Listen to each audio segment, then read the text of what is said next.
So hey guys, welcome back to your channel. So guys, एक और बेहतरीन stock analysis की वीडियो आज मैं लेके आ चुका हूं आप लोगों के लिए। तो दोस्तों, आज हम बात करने वाले हैं ब्रिटानिया इंडस्ट्रीज के बारे में। कंपनी करती क्या है, कंपनी का जो एक डाइवर्सिफाइड पोर्टफोलियोज है। अगर मैं बात करूं खाने के प्रोडक्ट्स का, जो मैं बोलूंगा फूड इंडस्ट्री में, FMCG fast moving consumer goods में जो एक मार्केट लीडर नेस्ले की तरह। तो गाइस, इससे पहले ना मैंने इसी सेक्टर में नेस्ले का एनालिसिस ऑलरेडी आप लोगों के लिए वीडियो अपलोडेड है हमारे चैनल ट्रेडिंग यूनिवर्सिटी पे।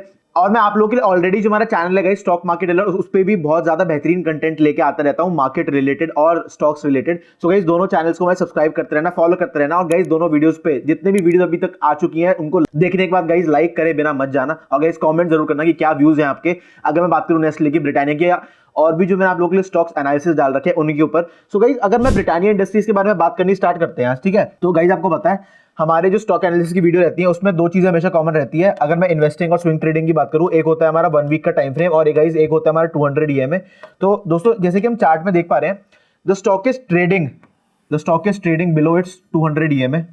तो गाइस, अगर मैं बात करूं भी ब्रिटानिया इंडस्ट्रीज के बारे में, सो अभी जब मैं आप लोगों के लिए वीडियो बना रहा हूं तो मार्केट से लाइव, तो आपको प्राइस लाइव होता हुआ मूव होता हुआ दिखेगा, लाइव मूव होता हुआ दिखेगा। तो गाइस, अगर मैं करंटली ब्रिटानिया के ट्रेडिंग प्राइस की बात करूं, जो उसका ट्रेडिंग प्राइस चल रहा है, तो ब्रिटानिया का गाइस जो ट्रेडिंग प्राइस चल रहा है वो चल रहा है अप्रोक्सीमेटली 4783 का, ठीक है। 4783 का करंटली इसका ट्रेडिंग प्राइस चल रहा है। अब गाइस, अगर मैं टेक्निकली बात करूं, तो जो हमारा स्टॉक है ना, उसने 5300 पे ना एक स्ट्रॉन्ग रेजिस्टेंस ले रखी है, ठीक है। 5000 जो 5300 का जो हमारा लेवल है, उस पर एक स्ट्रॉन्ग, बहुत ही स्ट्रॉन्ग रेजिस्टेंस ले रखी है। हल्का सा इसके ऊपर जाता है, कभी इसके नीचे, मतलब इसी रेंज में ट्रेड करता है। टू बी प्रिसाइज 5300 से लेके 5375 की रेंज में, इसी रेंज में ट्रेड करता है। और मैं इसी रेंज में इसलिए बोल रहा हूं क्योंकि हुआ क्या था, एक इसने ना 5250 के आसपास एक इसमें सेल ऑफ आया था, ठीक है।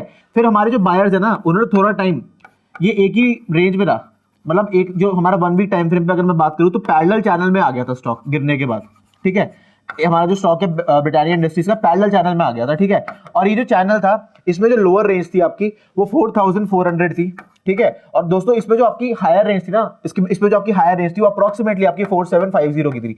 तो 4400 से लेके 4750 की रेंज में आ गया था। उसके बाद क्या हुआ, बायर्स ने दोबारा ट्राई किया जाने का, तो हुआ क्या, ब्रेकआउट भी दिया इसने, कैंडल की क्लोजिंग दे नहीं पाया। तो होता क्या, मैं बार बार आपको ये बोलता हूं, जब भी डबल टॉप फॉर्मेशन होती है, जब प्राइस एक हमारे सप्लाई जोन को, जो प्राइस होता है, जो चार्ट होता है हमारा, वो सप्लाई जोन को जब सेकंड टाइम टेस्ट करता है ना, जब डबल टॉप फॉर्मेशन हो रही होती है, तो डबल टॉप फॉर्मेशन में दिक्कत क्या होती है, अगर मान लीजिए यहाँ पे जो ट्रेड है अपसाइड का, अगर उसको बनाना है, तो अगर वो ट्रेड वॉल्यूम सपोर्टेड नहीं होता तो हमें हमेशा एक शार्प सेलिंग देखने को मिलती है बहुत ज्यादा, ठीक है। तो हुआ क्या, अभी 5300 के लेवल्स के आसपास गया था, 375 के लेवल्स के आसपास गया था, बट वहां से दोबारा एक सेल ऑफ आया। और अभी जो करंटली स्टॉक का प्राइस चल रहा है वो 4780 का चल रहा है, जो कि एक मैं बोलूंगा डबल टॉप फॉर्मेशन बन चुकी है। एक ब्रेकआउट देने की इसने कोशिश करती है, बट ब्रेकआउट फेलियर हमें देखने को मिल रहा है।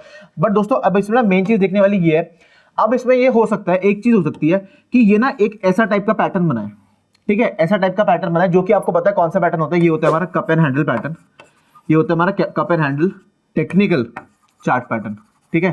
और गाइस, इसमें क्या होता है, इसमें जो हमारी जो कप होता है, इसकी जो डेप्थ होती है ना, इसकी डेप्थ को जब मैं 5250 की, ये जो हमारी नेकलाइन है, ये नेकलाइन बन जाएगी, ठीक है। जब इस नेकलाइन के ऊपर रख दूंगा ना इसकी डेप्थ को, जो कि अप्रोक्सीमेटली अगर आप देखो, सो 4500 5250 माइनस 4500 अप्रोक्सीमेटली आपका निकल के आता है 750 पॉइंट्स, ठीक है। 750 पॉइंट्स निकल के आता है। और जब आप नेकलाइन पे इसको प्लॉट कर दोगे ना, तो बेसिकली जब आप 5250 में 750 पॉइंट्स ऐड कर दोगे, तो जो स्टॉक का टेक्निकल टारगेट निकल के आ रहा है, अगर cup and handle pattern form होता है, वो करीबन 6000 रुपए का निकल के आ रहा है। ये किसके अकॉर्डिंग आ रहा है, ये आ रहा है आपके कप एंड हैंडल पैटर्न के अकॉर्डिंग, ठीक है। ये जो आपका एक टारगेट निकल के आ रहा है, ठीक है। तो गाइस, आई होप आपको एक बेसिक कहानी जो ब्रिटानिया इंडस्ट्रीज में चल रही है वो क्लियर हो गई होगी। अब गाइस, इसमें एक चीज देखो, इसमें जो करंटली जो 200 ईएमए चल रहा है ना, वो चल रहा है 4050 से लेके 4100 की रेंज में, ठीक है। ये 1 वीक टाइम फ्रेम पे बता रहा हूं, जो उसका 200 ईएमए चल रहा है, ठीक है। 4780 करंटली ट्रेडिंग प्राइस है, मतलब नीचे की साइड भी अभी इसमें काफी स्पेस है। बट अभी जो हमने कप एंड हैंडल पैटर्न की बात करी, अगर फॉर्मेशन होती है तो 6000 के टारगेट्स हमें देखने को मिल सकते हैं। तो गाइस, अब एक काम करते हैं, अब आपको कुछ इंपॉर्टेंट सपोर्ट और रेजिस्टेंस के लेवल बता देता हूं ब्रिटानिया में, क्योंकि अगर आप इस स्टॉक को ऑलरेडी होल्ड करिए और एग्रीगेट करने की सोच रहे हो, तो क्या इंपॉर्टेंट सपोर्ट और रेजिस्टेंस के लेवल हो सकते हैं ब्रिटानिया इंडस्ट्रीज की अगर मैं बात करूं। तो गाइस, अगर मैं S1 की बात करूं, जो आपका फर्स्ट सपोर्ट रहने वाला है, अगर मैं S1 की बात करूं, जो कि बहुत ही ज्यादा इंपॉर्टेंट सपोर्ट रहेगा आपका, वो आपका लेवल रहेगा 4750 का, ठीक है।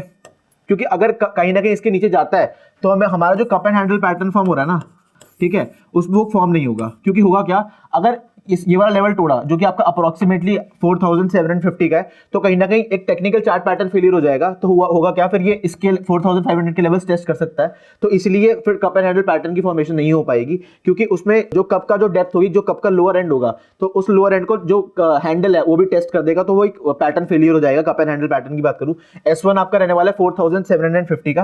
गाइस अगर मैं S2 की बात करूं, वो रहेगा आपका 4500 का लेवल।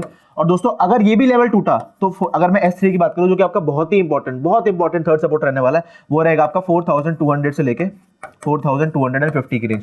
तो दोस्तों आई होप आपको इंपॉर्टेंट सपोर्ट के लेवल क्लियर हो गए होंगे। अब एक काम कर लेते हैं, ये जो हमने सपोर्ट 3 सपोर्ट की बात करी अभी हमने, ठीक है, अभी हमने 3 सपोर्ट्स की बात करी गाइस, उसी की तरह रेजिस्टेंस की बात भी कर लेते हैं, क्या इंपॉर्टेंट रेजिस्टेंस रहने वाली है।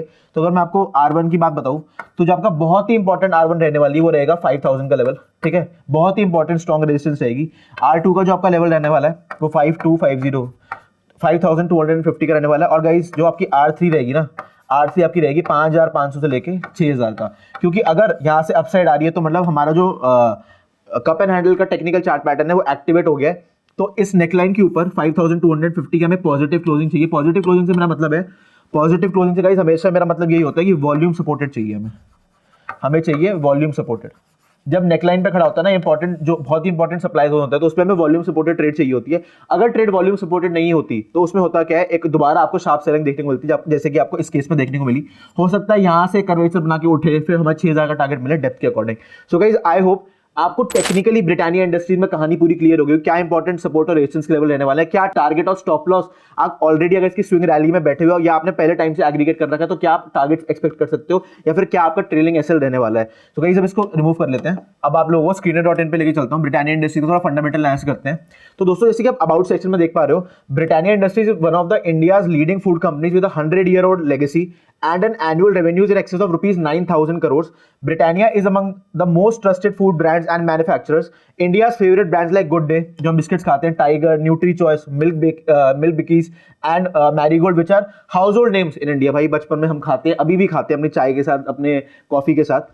तो इसमें गाइस हमें एक चीज और दिख रही है, Britannia's products portfolio includes biscuits, bread, cakes, rusk and dairy products including चीज, बेवरेज, मिल्क एंड योगर्ट। काफी डाइवर्सिफाइड पोर्टफोलियो, इसलिए मैं आपको बोला था जो हमारी फूड एंड बेवरेज इंडस्ट्री है उसमें बहुत ही अच्छा परफॉर्मेंस ब्रिटानिया इंडस्ट्री सालों साल देता आ रहा है। तो गाइस अगर मैं कुछ और इंपॉर्टेंट की इंडिकेटर्स की बात करूं, तो मार्केट कैपिटलाइजेशन देख सकते हैं कंपनी की 1,15,387 करोड़ की है। अगर मैं स्टॉक के पीई की बात करूं, प्राइस टू अर्निंग्स रेशियो की बात करूं, वो आपका अप्रॉक्सिमेटली निकल के आ रहा है 53.5 का। अगर मैं ROCE return on capital employed की बात करूं, वो आ रहा है आपका 48.6% का। अगर मैं करंट प्राइस की बात करूं, जो हमने ऑलरेडी डिस्कस कर चुके हैं, बुक वैल्यू 118 है स्टॉक की, रिटर्न ऑन इक्विटी 66.6%। अगर मैं हाई लो आप देख सकते हो क्या है, डिविडेंड यील्ड 1.51% की स्टॉक की निकल के आती है। अगर मैं ब्रिटानिया इंडस्ट्रीज की बात करूं, तो गाइस अब जरा प्रोज एंड कॉन्स के बारे में डिस्कस कर लेते हैं, जो कि पॉजिटिव और नेगेटिव रहने वाले हैं ब्रिटानिया इंडस्ट्रीज में। Company has a good return on equity, ROE track record of 3 years, ROE return on equity is approximately 53.6%। Company has been maintaining a healthy dividend pay out of 123%। Guys अगर मैं कुछ negatives की बात करूं, तो stock is trading at approximately 40.7 times it book value, जो कि आपको अधिकतर ब्लू चिप कंपनीज में, निफ्टी 50 की कंपनीज में देखने को मिलता है negative. The company has delivered a poor sales growth of 10.5% over the past 5 years। Guys अगर देखो, जो ऑलरेडी मैं आप लोगों के लिए वीडियो बना चुका हूं नेस्ले के ऊपर, तो you know when it comes to the FMCG sector, FMCG sector में मार्केट कैपिटलाइजेशन की टर्म्स में और in general diversified portfolio products जो है, उसमें नेस्ले मार्केट लीडर है। सेकंड नंबर पे आपका ब्रिटानिया आ जाता है in the decreasing order of market capitalisation. Guys अगर मैं कुछ इंपॉर्टेंट क्वार्टरली रिजल्ट्स के बारे में आ जाते हैं, कंसोलिडेटेड रिजल्ट्स ही लगाए हैं आपने, हम कंपनी को जज करेंगे उसके इंडिया प्लस अब्रॉड ऑपरेशन जितने भी हैं। गाइस अगर मैं सेल्स की बात करूं, तो दिसंबर 2022 से स्टार्ट करते हैं। सेल्स दिसंबर 2022 में 4,197 करोड़ की थी। फिर मार्च 2023 में हमें हल्का सा डिप देखने को मिला था, 4,023 करोड़ पे आ गई थी। जून 2023 में 4,011 करोड़ की थी। सितंबर 2023 में एक हमें अच्छा एक अप मूवमेंट देखने को मिली थी, 4,433, मतलब ऑलमोस्ट 422 करोड़ इंक्रीज हुई थी सेल्स कंपनी की एक ही क्वार्टर में। दिसंबर 2023 में 4,256 अगेन हमें डिप देखने को मिला था कंपनी के सेल्स के बारे में बात करूं। गाइस अगर मैं ऑपरेटिंग प्रॉफिट की बात करूं, तो इसमें हमें एक चीज तो क्लियर है, अभी तक का जो हमारा हाईएस्ट ऑपरेटिंग प्रॉफिट क्लॉक हुआ है वो हमारा सितंबर 2023 में, जब हमारा 422 करोड़ का हमें इंक्रीज देखने को मिला था सेल्स में, तो तभी हमारा हाईएस्ट ऑपरेटिंग प्रॉफिट 871 करोड़ का क्लॉक हुआ था। दिसंबर 2023 में जो हमारा ऑपरेटिंग प्रॉफिट था वो 820 करोड़ आया था। दोस्तों अगर मैं प्रॉफिट बिफोर टैक्स की बात करूं, तो profit before tax was highest in दिसंबर 2022 का quarter which is approximately 1149 crore, उसके बाद 622, उसके बाद 799 इन सितंबर 2023 एंड अगेन इन दिसंबर 2023 758 करोड़ का कहीं ना कहीं प्रॉफिट बिफोर टैक्स कैलकुलेट होता है। और अगर मैं बात करूं नेट प्रॉफिट की, वाज मैक्सिमम इन दिसंबर 2022 वाला क्वार्टर जिसमें गाइस हमें 4197 करोड़ की सेल्स देखने को मिली थी और दिसंबर 2022 में ही हमारा नेट प्रॉफिट भी मैक्सिमम निकल के आया था। अब दोस्तों थोड़ा नीचे चलते हैं, अब जरा रिजर्व्स ऑफ बोरोइंग्स के ऊपर बात कर लेते हैं कंपनी की। सो गाइस अगर मैं रिजर्व्स की बात करूं सो हमें ना मार्च 2019 से आप देख पा रहे हो बहुत ही मतलब बोरोइंग्स जो इंक्रीज हुई है बहुत ही अच्छी पेस से हुई है, तो कहीं ना कहीं इसलिए स्टॉक थोड़ा धीरे धीरे मूवमेंट करता है। ब्रिटानिया इंडस्ट्रीज की बात करो, it is an extremely stable stock. मार्च 2020 में जो इसके ऊपर अगर बात करो रिजर्व्स थे वो 4379 करोड़ के थे और जो बोरोइंग्स थी वो 1538 करोड़ की थी। इससे पहले 156 करोड़ की बस बोरिंग हुआ करती थी। मतलब मैं अगर बात करूं आपसे तो करीबन अगर देखा जाए तो 1400 करोड़ के आसपास, 1375-1400 करोड़ के आसपास इनकी बोरोइंग्स इंक्रीज हुई थी एक ही साल में। अगर मार्च 2020 से मार्च 2021 में जाए तो जो इनकी रिजर्व्स थे वो कम हुए थे, 3524 करोड़ के रिजर्व्स हो गए थे 4379 से, और जो बोरिंग्स थी वो भी इंक्रीज हुई थी करीबन 600 करोड़ से। अगर मैं बात करूं मार्च 2022 से तो मार्च 2022 में दोबारा इनकी जो बोरिंग्स थी वो इंक्रीज हुई थी करीबन 300-350 करोड़ से, और इनके जो रिजर्व्स थे बहुत ही ज्यादा कम हो गए थे। पहले थे 4379 2020 में, फिर 3524 इन 2021, फिर 2022 में 2534, फिर हमें हल्का सा इंक्रीज रिजर्व में देखने को मिला था मार्च 2023 में 3510 पे आ गए थे और इनकी बोरोइंग्स भी करीबन 500 करोड़ से बढ़ी थी। सितंबर 2023 में देखा जाए तो 2824 के इनके रिजर्व थे और जो बोरोइंग्स थी उसके अगेंस्ट वो 2778 की थी। मतलब रिजर्व जो बोरोइंग्स अभी कंपनी करंटली सेम है, ऑलमोस्ट सेम है। तो गाइस अगर नीचे चलें अब जरा कुछ इंपॉर्टेंट शेयर होल्डिंग पैटर्न के बारे में डिस्कस करते थे, किस टाइप से हमें चेंज या कुछ भी देखने को मिला है। अगर मैं प्रमोटर्स, एफआईआईज, डीआईएस की बात करूं तो गाइस इसमें में एक चीज तो क्लियर है, प्रमोटर की होल्डिंग मार्च 2021 से बिल्कुल कांस्टेंट है विच इज 50.55%। एक्सीलेंट। अगर प्रमोटर्स अपनी होल्डिंग बिल्कुल भी फ्लक्चुएशन, जिसमें फ्लक्चुएशन है ना, अगर मैं बात करूं प्रमोटर होल्डिंग में वो है ही नहीं, मतलब नेग्लिजिबल है एकदम। 50.55 एकदम कांस्टेंट पूरे मतलब क्वार्टर ऑन क्वार्टर आप बिल्कुल कांस्टेंट आपको 50.55% की प्रमोटर होल्डिंग देखने को मिल रही है। गाइस अगर मैं एफआईआईएस की होल्डिंग की बात करूं तो एफआईआईएस ने अपना 19.44% यहाँ पे थोड़ा स्टेक बढ़ाया था, 21.29 करा था मार्च 2023 से लेके जून 2023 तक। फिर जून 2023 से लेके सितंबर 2023 तक 19.66% इन्होंने कम करा था, एफआईआईएस ने थोड़ा स्टेक कम किया। फिर उन्होंने दोबारा कम किया 18.99% दिसंबर 2023 का जो लेटेस्ट डेटा हमारे पास आ रखा है उसके अगेंस्ट जितना उन्होंने कम किया उसके अगेंस्ट मैं बोलूंगा थोड़ा और डीआईएस ने खरीदा और पब्लिक की भी शेयर होल्डिंग इसमें कम करी गई है। 13.84% सितंबर 2023 में डीआईएस की शेयर होल्डिंग हुआ करती थी, 13.84% से इसको इंक्रीज कर दिया गया डीआईएस ने 14.84%, और इसके अगेंस्ट पब्लिक की भी शेयर होल्डिंग कम करी गई थी 15.94% से 15.62% करी गई थी। तो गाइज अब अभी हमें क्या देखना है, अब हमें ये देखना है कि जो मार्च 2024 का हमारा डेटा आएगा उसमें किस टाइप का हमें चेंज देखने को मिलता है शेयर होल्डिंग पैटर्न में।